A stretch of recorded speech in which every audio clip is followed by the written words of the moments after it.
The world remembers. Commemorations take place in Normandy 80 years after the D-Day landings. With Lucrezia Millerini in Arromanches and Charlene White in the studio. Good evening from Normandy, where the bravery and sacrifice of the D-Day landings has been honoured on a scale we may never see again.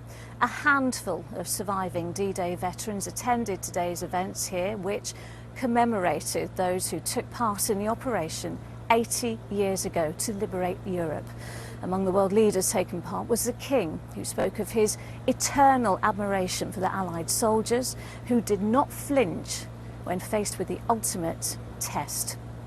US President Joe Biden drew parallels with the current war in Ukraine and called for the world to stand together to defend freedom and democracy.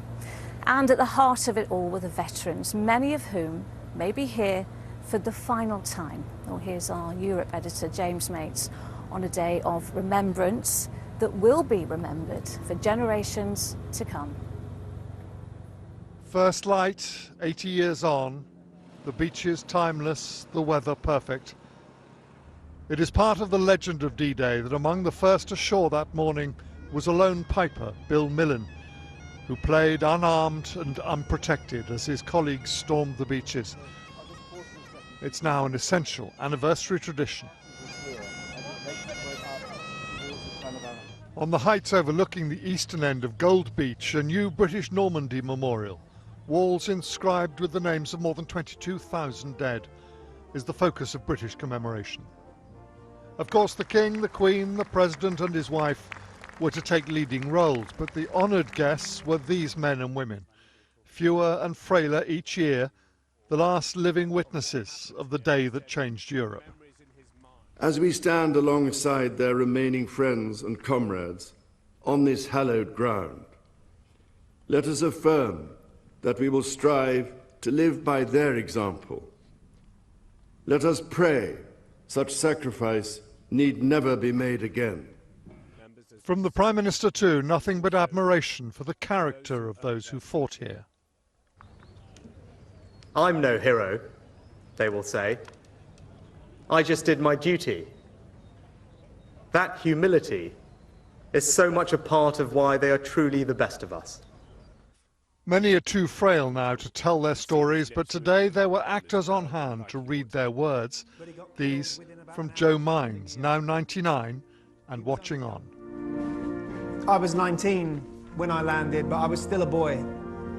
I don't care what people say. I wasn't a man, I was a boy. And I didn't have any idea of war and killing. I was lucky. Yeah, I had lots and lots of luck. So why would I come back? Well, this is the last and only opportunity for me. The last there will ever be. From Ken Hay, an infantryman on D-Day, now 98, these words can rarely have been more heartfelt. Age shall not weary them, nor the years condemn. At the going down of the sun, and in the morning, we will remember them.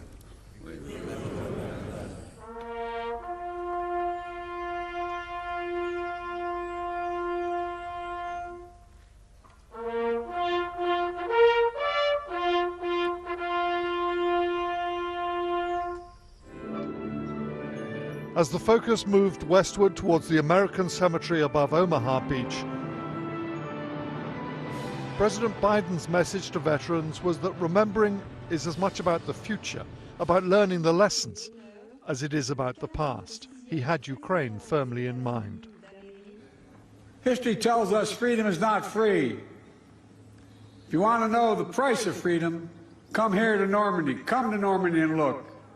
The price of unchecked tyranny is the blood of the young and the brave. In their generation, in their hour of trial, the Allied forces of D-Day did their duty. Now the question for us is, in our hour of trial, will we do ours? Nowhere was the fighting harder or bloodier on D-Day than for the Americans on Omaha Beach, and it was on these sands that leaders from 25 countries gathered this afternoon. Prince William represented the King at the end of a long day. More surprisingly, Rishi Sunak chose to return home rather than stay for President Macron's big party. Ukraine's President Zelensky wasn't going to miss it. Ukrainians played a significant part in the Red Army's defeat of Germany on the Eastern Front. The fact that he is here this time, while Vladimir Putin's been excluded, says much about the parallels Western allies are seeing between then and now.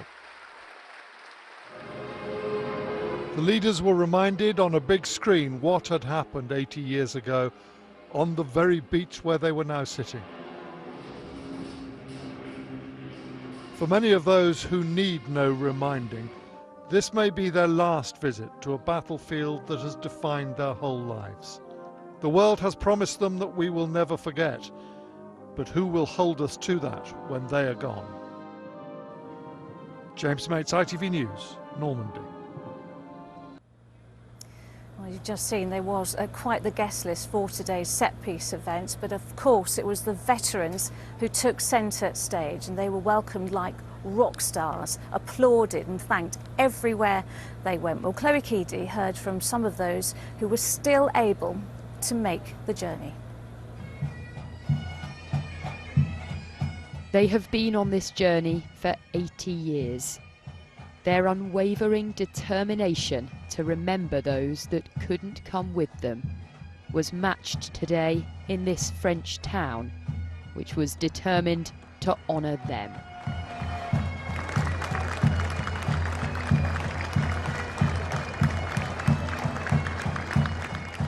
In Arromanches, these men will always be heroes, the last surviving veterans of the D-Day landings, which ultimately led to its liberation from Nazi rule. In the town square, they had waited all day for this. God bless you, sir. Thank you. 98-year-old Albert Keir found himself being greeted in a number of languages. Très fier, merci. Très fier de vous voir. Merci beaucoup. Merci. Thank you, sir. But he couldn't possibly have mistaken their meaning. Thank you. Thank you. Thank you so much for everything you did. Thank you. Thank you so much. Oh, they're marvellous. They're marvellous, all them. To stand here all this time and to shake hands with me. Yeah. Were you expecting that? No. No, not as well, not like this. Not as great as this. This is marvellous. They're pleased to see you. Yeah, yeah. We are very grateful for the things they did. For all the things they did for us, for our freedom. Yeah. Yeah, it's true. They liberated Europe and we're very grateful. It was emotional, and as I shook his hand, he held it tight, and I said thank you. Today was about honouring the dead and the living, of which there are now very few. They were just teenagers when they came here, carrying the weight of the world on their shoulders, not so very much older than some of the children that waited to meet them today. It's been overwhelming, and everybody's been absolutely wonderful. Has it brought back memories? Definitely, definitely. Some not very happy, may I tell you, but it's been wonderful. How could they possibly have pictured this when they arrived here 80 years ago? If this is the last time they come here, they leave knowing that this town will keep telling their story for generations to come. Thank you, thank you. And Chloe is down on the beach at Arromanches this evening. And Chloe, this year more than ever, people really treasuring the veterans who are here. That's right, Lucrezia. It has been an incredibly emotional day here, and what has been a real mix of sort of sombre reflection and what now feels like a celebration. They say they are celebrating freedom. I don't know if you can see on the beach behind me, there are vintage jeeps driving around. There are people in costume, there's music playing. And up on the wall, people have gathered to watch a paragliding display that's been happening in the skies over our heads. We are standing on Gold Beach, 25,000 British troops came ashore here on D-Day. And yes, this week has been about honouring those that survived, the living, but also about remembering that a great many of those never made it home. Of course, Chloe down at the beach in Armonge. Thank you. Our Europe editor, James Mates, joins us now. James, there's so much to talk about today, but I really want to look more closely at that message, not just from President Biden, but also the King, that the mistakes of the past must not be repeated. Yes, this was President Biden's big speech. You heard some of it in my report. It was a very, very strong speech in which basically he was saying, look, it's all very well all this talk about remembering, but we've got to learn as well, and drawing very clear parallels between the 1930s and the mistakes there that led to the need for D-Day and what's happening now. He said the battle between a dictatorship and freedom is unending.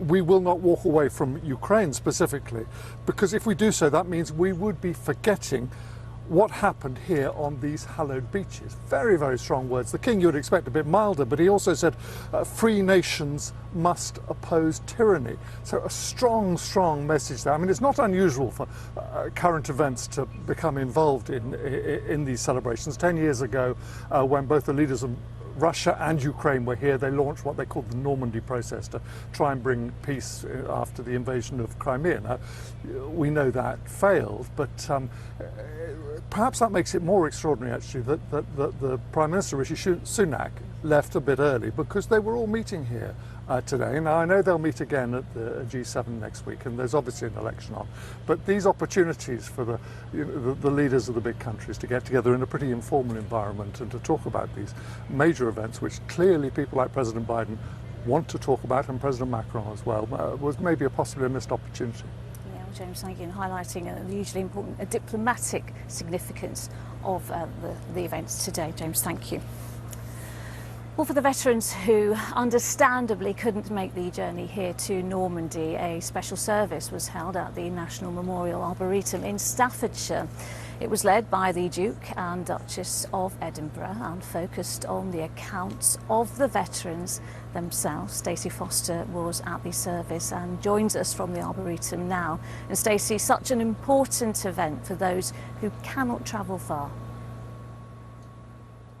Yes, and it was an important journey to make here to the centre of the country, to the National Memorial Arboretum in Staffordshire, which is a permanent memorial that celebrates lives lived but also commemorates lives lost in conflict. And many of the veterans said to me today it's their duty to come to things like this while they still can, to ensure we never forget. Families of veterans who are sadly no longer with us were here as well. Many travelled from as far as Canada and Australia. And unlike that day 80 years ago, the sun shone today as the Royal British Legion welcomed veterans and their families, but also members of the public. They may not have been able to make it back to Normandy, but there was still an opportunity for those who sacrificed so much to remember together. 27 D-Day veterans were joined by the Duke and Duchess of Edinburgh for a service of remembrance.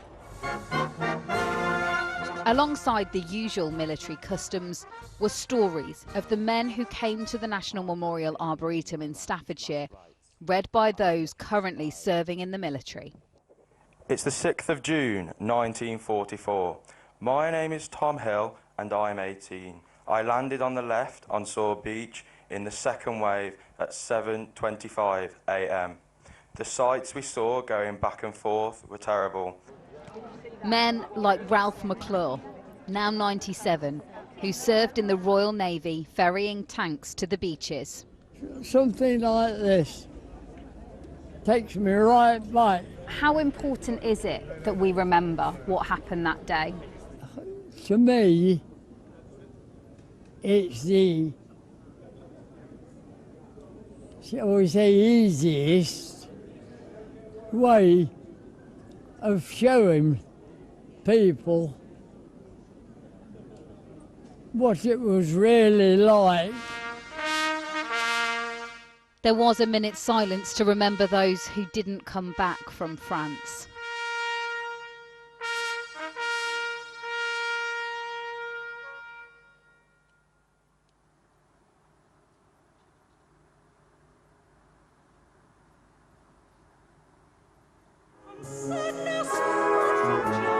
Prince Edward then led a group laying wreaths.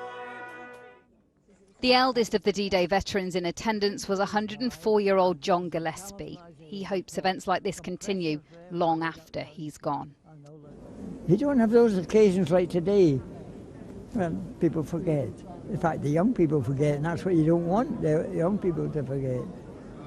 So it's very important that you do continue having those celebrations. And not celebrating victory, they're celebrating the problems they are of the world. Freedom is the sunlight, brightening the way to tolerance and mutual respect. The very young did have a role to play in paying tribute to the extraordinary men before them. They may no longer be able to make that journey back to France, but they are very glad to still be here to share their stories. Stacey Foster, ITV News, Staffordshire. And tonight, beacons will be lit in towns and villages right across the UK in honour of all those who took part in the D-Day operation. If you'd like to know the nearest one to where you are, there is a full list on our website of where they'll be lit. Go to itv.com/news. Well, that's about it from this, the Battle of Britain bunker in Uxbridge, from where 80 years ago a message was sent from 60 feet below ground level to begin the D-Day landings. It was to change the course of the Second World War. It was to mark the beginning of the end for the Nazis. So much has gone on since then, so much has happened, and commemorations take place not just today, but for the coming weeks as well.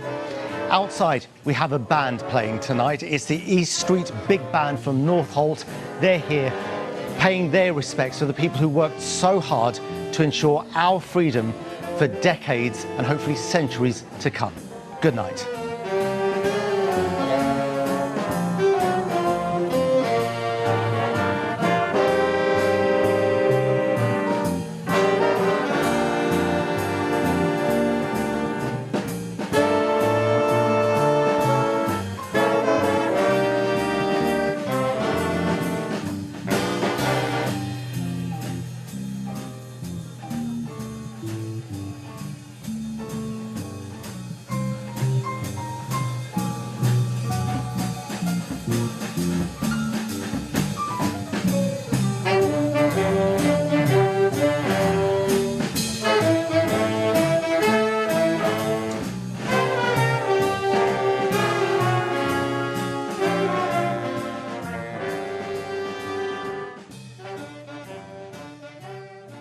Now, before we go, let's return to the D-Day commemorations. Events have, of course, been taking place in the UK as well, including a service of remembrance at the National Memorial Arboretum in Staffordshire. Our correspondent Duncan Kennedy was there. It's the place set aside for national reflection, where the country gathers to remember. Today, it was where veterans and families came to honour the fallen, recognise service and pay homage to sacrifice. At the going down in the sun and in the morning, we will remember them. No tally of passing decades can erase the traumas of D-Day. Some of the veterans comforted instead by senior members of the royal family. The service ended with a flypast, soaring above the gathering of those reflecting below. Tonight, the final acts of remembrance are moving to Britain's villages and towns, places like Hound in Hampshire, symbolising the day by lighting beacons. In fact, more than 800 of these beacons will be lit tonight at 9:15, one final nationwide expression of hope and peace. The embers of fires drawing down on a day recalling loss, bravery and accomplishment. Duncan Kennedy, BBC News in Hampshire. And as those commemorations to mark the 80th anniversary of the D-Day landings continue in Normandy, we'll leave you with some of those powerful images from this morning. Memories of a remarkable day we should never forget. Goodbye.